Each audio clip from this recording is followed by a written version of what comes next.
Oppenheimer is known as father of the atomic bomb, but labeled himself as the destroyer of worlds. He served the United States in the Manhattan Project, but was persecuted by the state in his later years. Today, let's take a deep dive into the legendary life of J. Robert Oppenheimer. Oppenheimer was born to a wealthy Jewish family. As a child, he was seen as a prodigy. By the time he was in high school, he was fluent in Latin, Greek, German, and French. He once instructed his cousin, "Ask me a question in Latin and I will answer you in Greek." In his younger years, his favorite pastime was horseback riding in Los Alamos, New Mexico, and he dreamed of one day combining his two passions, physics and Los Alamos. In 1922, Oppenheimer began chemistry studies at Harvard, but rejected their scholarships, stating that he could get along well without the money. As an undergraduate, he read the novels of Chekhov, French literature, and the decline and fall of the Roman Empire. Preoccupied as he was with knowledge, he never dated during college. After graduation, he decided to pursue a PhD in physics at Cambridge, as it was more of a center for physics research. Once there, however, he realized that Cambridge specialized more in experimental physics, a discipline in which he was not very skilled.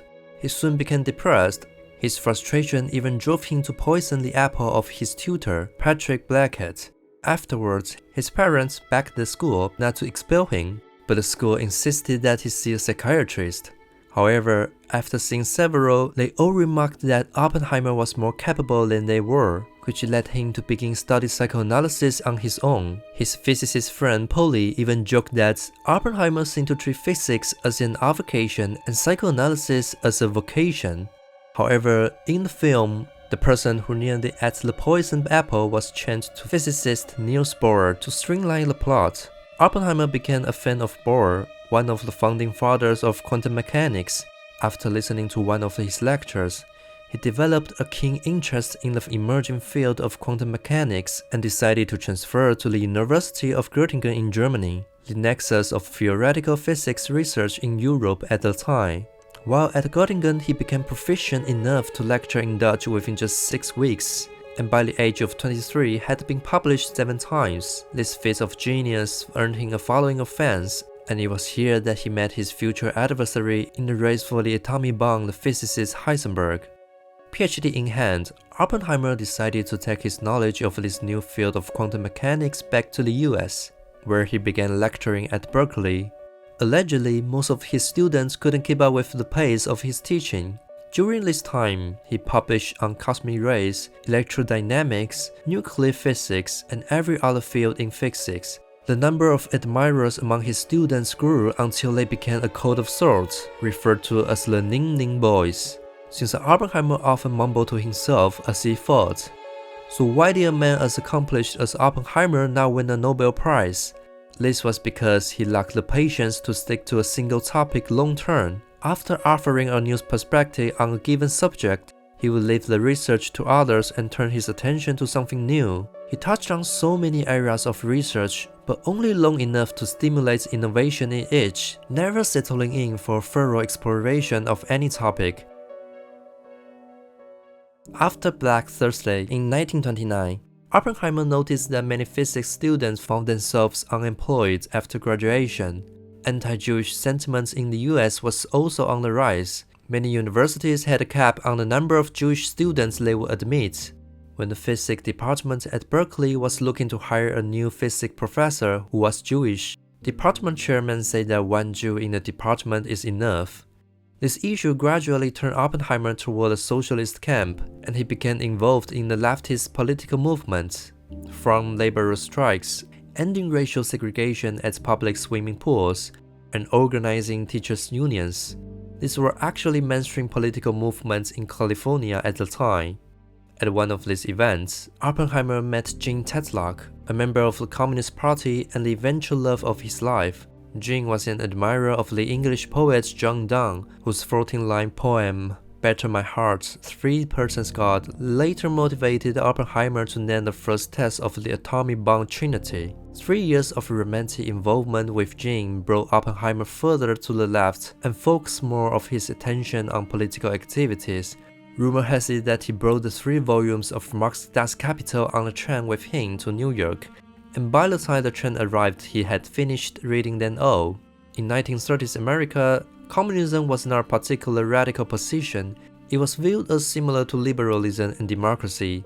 Then in 1936, the Spanish Civil War kicked off when the democratically elected Republican government was attacked by fascist forces. Liberals and leftists around the world were determined to resist fascism and protect democracy. At the time, 250,000 people joined the American Communist Party to show their support for the Republicans in the Spanish Civil War. Oppenheimer himself never joined the party, but appeared frequently at events they organized. It is said that in discussions at these meetings, he was always able to offer the clearest explanations, as he was the most familiar with Marxist theory. However, his close association with the Communist Party during this time was later used against him by senior American officials and the FBI to paint him with the same brush as official Communist Party members. Only in 1939, when the Soviet Union allowed Germany to invade Poland and Stalin began purging political enemies, did many American communists become disillusioned. Although Oppenheimer still yearned for the ideals of communism, he no longer trusted the party, instead printing an anti-war pamphlet calling on the US to stay out of the European war and stick to Roosevelt's New Deal. These brochures were later used as proof that Oppenheimer was not in fact a Communist Party member. His relationship with Jean lasted 3 years. When Oppenheimer proposed to her, she decided to end the relationship and pursue her own dream of becoming a psychiatrist. Not long after, Oppenheimer met his second love, Kitty Harrison.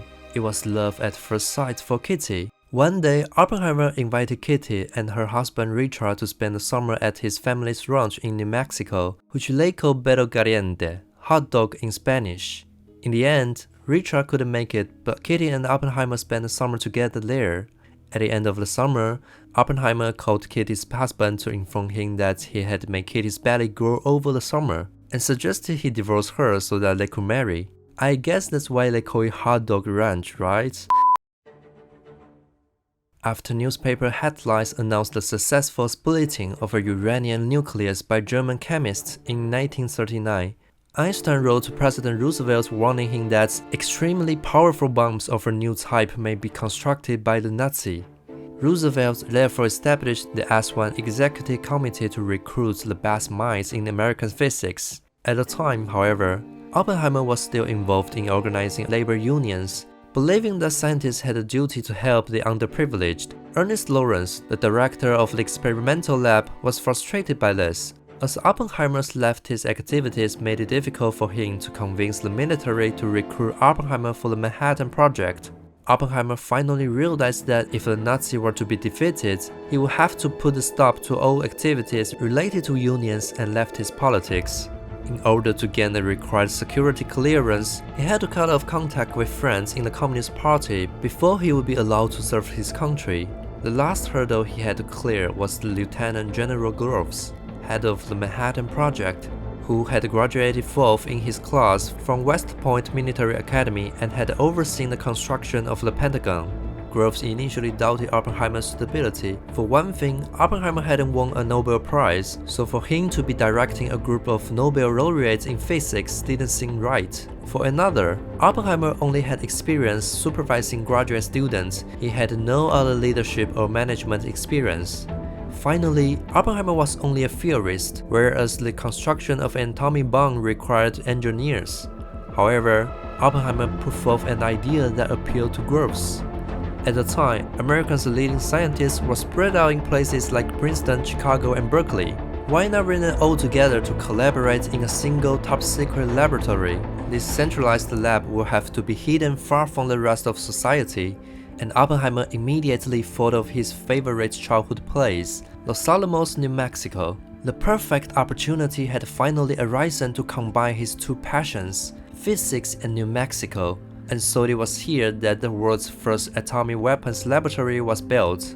Before construction began, Oppenheimer tried to recruit his good friend Isidore Rabi to join the project, but he refused, saying that he didn't want a weapon of mass destruction to be the culmination of 3 centuries of physics. Although Rabi was never a member of Manhattan Project, he acted as a fatherly advisor.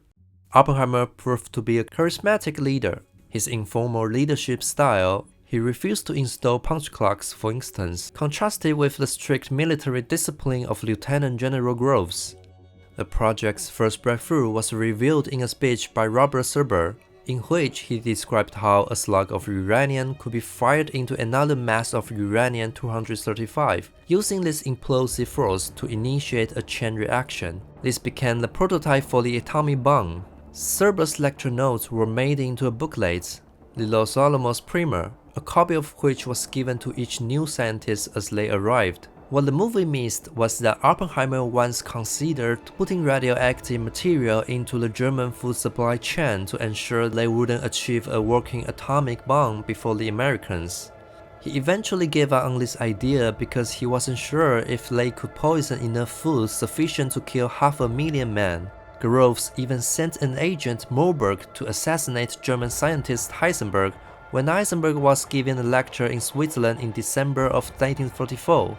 After waiting for an opportunity to get close enough to talk to Heisenberg, Berg was about to pull the trigger when Heisenberg revealed that Nazis were still far from having a working atomic bomb. With that, Berg aborted the plan, considering Germany to no longer be a threat. Progress in the US, however, was not always smooth. General Groves insisted upon the military security principle of compartmentalization to maintain secrecy and defend against spies.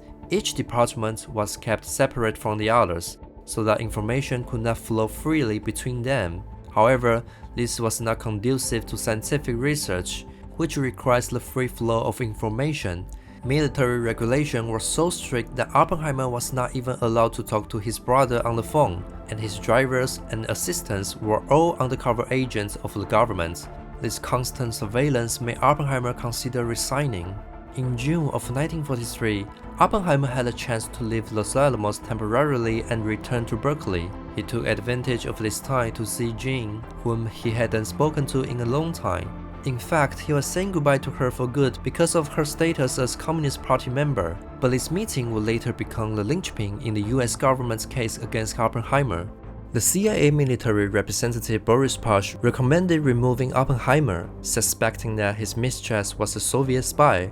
Digging himself even deeper into a hole, Oppenheimer also revealed that during a dinner with his friends, Håkan Chevalier hinted that the physicist Elton had a way of passing on any scientific data from Oppenheimer's research to Soviet scientists, so that the US and the Soviet Union could collaborate. After all, the two countries were allies in World War II, but information pertaining to the atomic bomb was classified. So how could scientists from two countries have such exchanges? Oppenheimer immediately responded that what he was speaking of was treason, to which Chevalier replied that he was just alerting him. Initially, no one knew about the Chevalier incident, but Oppenheimer himself let it slip when he was at Berkeley. He told a colleague to watch out for a physicist named Elton who might try to steal American technology. This gave Pash more reasons to question Oppenheimer's reliability. But the shocking thing is that right after Oppenheimer's trip, his ex-girlfriend Jean died under mysterious circumstances. In the film, it appears that Jean is distraught from Oppenheimer's abandonment and commits suicide. In fact, the autopsy reported the cause of death as asphyxiation from drowning, and traces of chloral hydrate were found in her system, indicating that she may have been drugged and intentionally drowned in the bathtub. But who would want to kill Jean? Perhaps the person who originally accused her of being a Soviet spy and who feared that Oppenheimer would pass on classified information to her, Boris Pash. At the time, Pash was the military representative to the CIA, and his program called BP-7 was responsible for assassination and kidnappings. In the 60s, the CIA agent who designed the poison cigar to assassinate Castro was none other than Boris Pash. There's a good chance that Jean's death was not in fact an ordinary suicide, but Oppenheimer never learned the truth. After Oppenheimer's return to Los Alamos, Niels Bohr visited in December of 1943 to share an idea with Oppenheimer. You are the man who gave them the power to destroy themselves, and the world is not prepared. He believed that the American nuclear monopoly would create a post-war nuclear arms race. Furthermore, Stalin should be informed of the Manhattan Project and reassured that the US would help establish an international organization to manage atomic energy so it would not pose a threat. This was the only way to avoid a potential arms race. This idea influenced Oppenheimer for the rest of his life, and he actively promoted it after the war. After Germany's surrender in 1945, the Manhattan Project scientists wondered why they had to continue working on the bomb when the US had effectively won the war. Physicist Leo Szilard warned senior White House officials not to use the atomic bomb on Japan, as any demonstration of the bomb would provoke an arms race with the Soviet Union. The reply from the White House was that there was nothing to worry about because the Soviet Union did not have any uranium mines. Szilard united 100 of scientists in publishing the Frank Report. The report opposed the use of atomic bomb against Japan without prior warning. It suggested that if the US built a weapon in secret and used it against another country without warning, then any talk of creating an international organization to eliminate or restrict the use of nuclear arms was self-contradictory and hypocritical. Scientists of the day even proposed a compromise. Instead of bombing the Japanese, invite Japanese officials to witness a test of the bomb, thereby making a clear threat. This way, no civilians would die and the war could be ended. But Oppenheimer opposed this, asking what would happen if the atomic bomb failed to detonate. Will America's failures not be on full display for the Japanese? Clearly, Oppenheimer was on the government's side in this matter, believing that the bomb could end the war and save American soldiers' lives. And so on July 16, 1945, the world's first test of an atomic weapon, Trinity, took place. Before the test, Oppenheimer said to his wife Kitty that if the test was successful, he would call her and tell her to change the bedsheets. However, something unexpected occurred on the night the test was planned. Though originally planned for 4 a.m., a storm came up during the night. The test ended up being delayed until 5:29 a.m.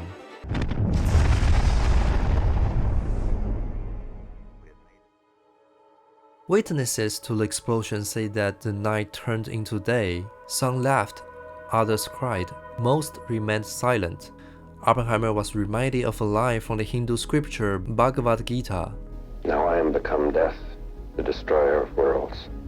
After the test, Oppenheimer's secretary called Kitty and told her she could now change the sheets. With the success of the Manhattan Project, it seemed that World War II would soon be wrapped up. What scientists didn't know was that Washington intelligence agents were hiding important information from them. Before Trinity, Washington had intercepted a Japanese telegram which revealed that the Japanese knew they were going to lose the war and were now looking for the terms of surrender they could stomach. At the Potsdam Conference in 1945, General Eisenhower remarked that the Japanese were ready to surrender and it wasn't necessary to hit them with that awful thing. Wait a minute, if the Japanese were already ready to surrender, why did the US still drop the atomic bomb? It turns out that at Potsdam, Stalin had announced his intention to join the Pacific War on August 15th. If Soviet forces invaded Japan, then when Japan surrendered, both the US and the USSR would be in a position to reap some benefits. The Americans' rush to drop the atomic bomb was therefore an attempt to prevent the Soviets from carving out a piece of Japan for themselves after the war and extending their influence in the Asia-Pacific region. Senior American officials deliberately withheld this information and kept the scientists in the dark. If Oppenheimer had known the Japanese were ready to surrender and the war would end, would he have followed through with testing the bomb? The course of human history could have been radically different.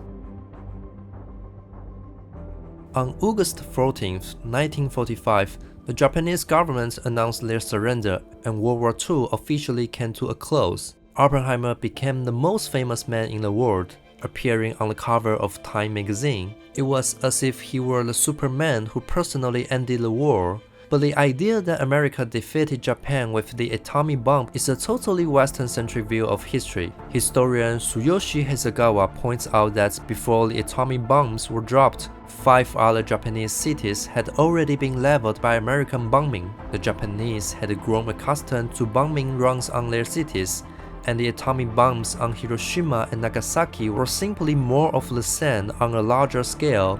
The real reason Japan surrendered was not the atomic bomb, but because the Soviet Union had declared war and was preparing to invade the northern island of Hokkaido. This was the straw that broke the camel's back.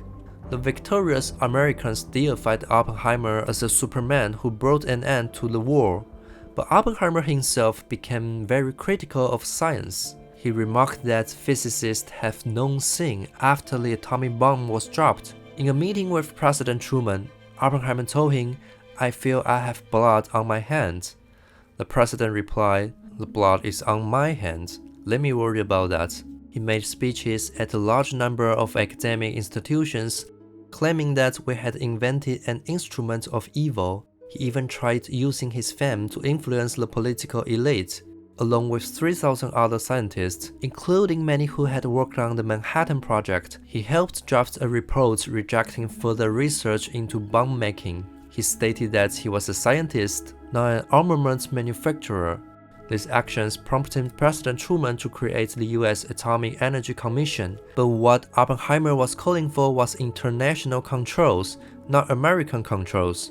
Following up on Niels Bohr's suggestion, he submitted this report to the government asking for the establishment of an atomic development authority.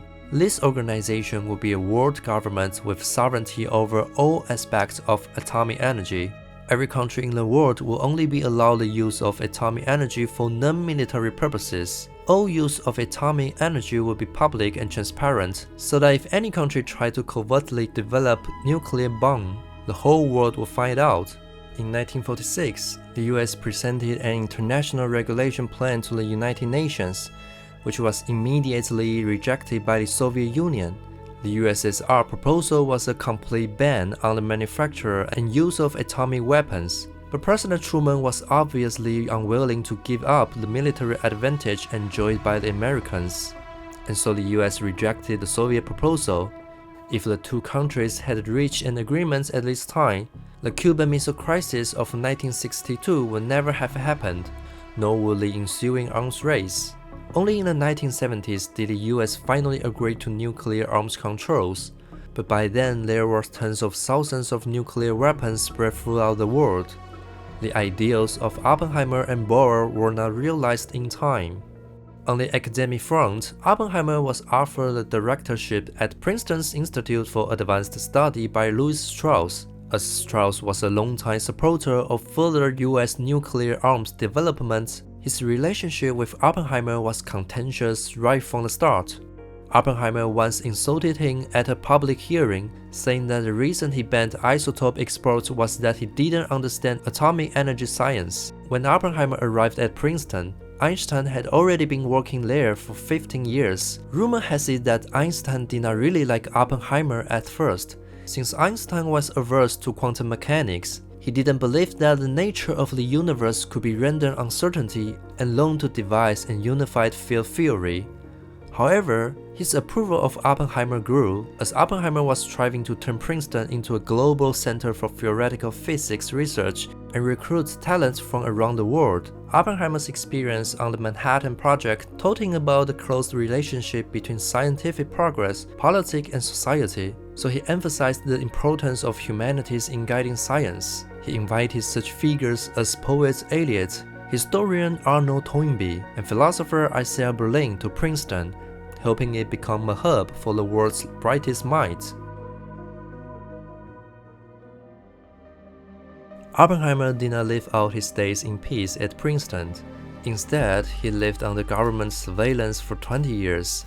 The political sway he held related to atomic weapons was so great that he attracted the attention of the FBI, who suspected him of being a Soviet spy and began investigating his ties to the Soviet Union. First of all, members of the Communist Party from San Francisco took advantage of the situation to claim Oppenheimer as one of their own. Then after cracking a Soviet telegram, the Americans discovered that there had been a Soviet spy named Klaus Fuchs on the Manhattan Project. Although Oppenheimer hadn't recruited Fuchs directly, as project leader, he still faced scrutiny.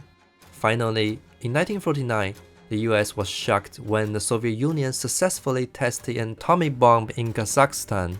Congress then authorized the development of a super bomb, and the nuclear arms race was on. Truman authorized the expansion of the US nuclear arsenal in the 1950s, which grew from 300 to 18,000 by the end of the decade. Oppenheimer was opposed to government's policies, however. He believed that the human race would be better off if super bombs were never created. He even took advantage of his fame to openly criticize the president's policies on TV. These anti-government actions led to Oppenheimer being viewed more and more as a communist. Upon taking office, President Eisenhower appointed Strauss as chairman of the Atomic Energy Commission. Strauss had been fed up with Oppenheimer for a long time and was secretly gathering evidence that he was a communist. In early 1953, Strauss now had his opportunity to launch a full-scale attack on Oppenheimer's reputation. He collaborated with major newspapers to publish articles smearing Oppenheimer, and teamed up with the FBI in grooming a young man, William Bowden, to do their dirty work. The way Oppenheimer was treated was actually not unusual for the time. America was in the grips of anti-communist McCarthyism at the time. In 1953 alone, hundreds of civil servants were victims of this witch hunt and kicked out of politics. In April of 1954, Strauss gathered a large amount of evidence and opened a hearing against Oppenheimer, getting Bowden to send files to the FBI and handpicking Roger Robb as prosecutor. What were the accusations against Oppenheimer? Joining numerous communist organizations, his ex-girlfriend Jean being a Communist Party member, regular financial contribution to the Communist Party, failure to immediately report the Chevalier incident. In fact, Lieutenant General Groves had already defended Oppenheimer on these accusations. He said that if simply having communist friends had been enough to be kicked out, then the Manhattan Project might have struggled to find any qualified physicists. During the hearing, many of the accusations were backed up by illegal audio surveillance tapes to which Oppenheimer's attorney was now allowed access, preventing him from raising any objections. In an ordinary court, such evidence would be inadmissible, so from a legal standpoint, this hearing would be null and void. But Oppenheimer accepted the verdict in the end, which was a removal of his security clearance, unable to participate in any future defense project.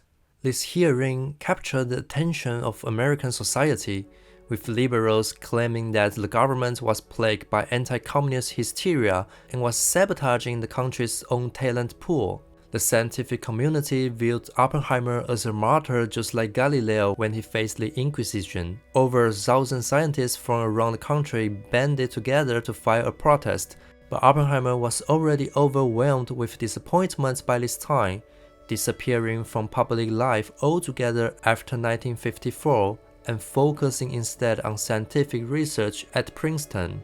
After the Democrats rose to power in the 1960s, President Kennedy finally extended an olive branch to Oppenheimer by giving him the 50,000 Fermi Award as a symbol of political rehabilitation. The award was like an act of atonement, acknowledging the American government's mistreatment of Oppenheimer. He died in 1967 of throat cancer from a lifetime of excessive smoking. Looking back on Oppenheimer's life of 62 years, he essentially achieved all of his goals. He strove for understanding in the incredibly complex field of quantum mechanics, captured the heart of the love of his life, Jean, combined his two passions of physics in New Mexico, and served his country in the Manhattan Project. But after that first atomic bomb exploded, the explosion of his own life soon followed, and the prophecy of Robbie proved true. Weapons of mass destruction had indeed become the culmination of 300 years of physics. The place he loved as a child was now tainted. The woman he loved most had mysteriously died, and he had been kept in the dark by his country, never knowing that the atomic bomb wasn't the ultimate cause of the end of World War II. He lived out his days a scientist who had come to know sin, unable to overcome the reality of the US-Soviet arms race and realize Bohr's ideals, finally ending up a martyr in the anti-communist witch hunts of his day.